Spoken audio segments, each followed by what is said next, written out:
அஸ்ஸலாமு அலைக்கும் வரஹ்மத்துல்லாஹி தஆலா வபரகாத்துஹு. இப்போ நம்ம என்ன பார்க்க போகிறோம்னா, இது இஞ்சி. இதை வந்து தட்டி சாறு எடுக்க போகிறோம். எதுனாலும் மிக்சியில் போட்டு தான் அரைக்க போகிறோம். இதை வந்து நல்லா சுத்தமாக இந்த தோலெல்லாம் செரிக்கணும்.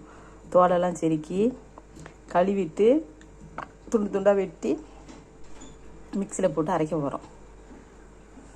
ஏன்னா இப்போ கழுவி மிக்சியில் போடலாம். இஞ்சி தட்ட போகிறேன். இப்போ நம்ம வந்து இஞ்சியை வந்து மிக்சியில் தட்டிட்டோம். மிக்சியில் இப்போ சீவி போட்டுட்டோம். இதை இப்போ அரைக்க போகிறோம். நம்ம இஞ்சியை தட்டிட்டு வந்துட்டோம். இஞ்சி நல்லா அரைச்சிட்டோம். இதை வந்து இந்த சைஸில் போட்டு வடித்து உப்பு போட்டு குடிக்க போகிறோம். பார்த்திங்கன்னா நம்ம நல்லா இருத்தி புழிஞ்சிட்டோம். இதை நல்லா இதை மாதிரி புழிஞ்சிடணும்.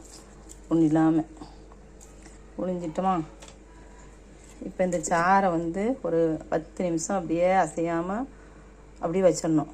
வச்சுட்டு அன்றைக்கி ஒரு மாவு மாதிரி தங்கும் கீழே. அதை எடுத்துட்டு இந்த சாறை மட்டும் உப்பு போட்டு குடிக்கணும். இப்போ 5 நிமிஷம் ஆயிடுச்சு.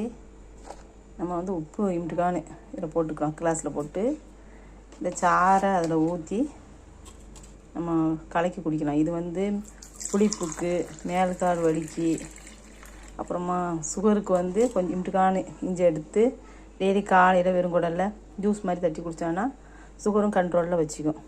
மேல்கால் வலிக்கு எல்லாத்துக்கும் நல்லது. ஒரு ஆள் இவ்வளோ இது குடிக்கலாம். எனக்கு நம்ம தண்ணி ஊற்றி தான் அரைச்சிருக்கோம். தாராளமாக இதை ஒரு ஆள் குடித்தா கை கால் மேல் வலிக்காது. இதை மாதிரி நீங்களும் சாப்பிட்டு ஆரோக்கியமாக இருங்க. கமெண்ட் பண்ணுங்கள், ஷேர் பண்ணுங்கள், சப்ஸ்கிரைப் பண்ணுங்கள். 5 ஸ்டார் சேனலுக்கு ஆதரவு கொடுங்க. அஸ்ஸலாமு அலைக்கும் வரஹ்மத்துல்லாஹி தஆலா வபரகாத்துஹு.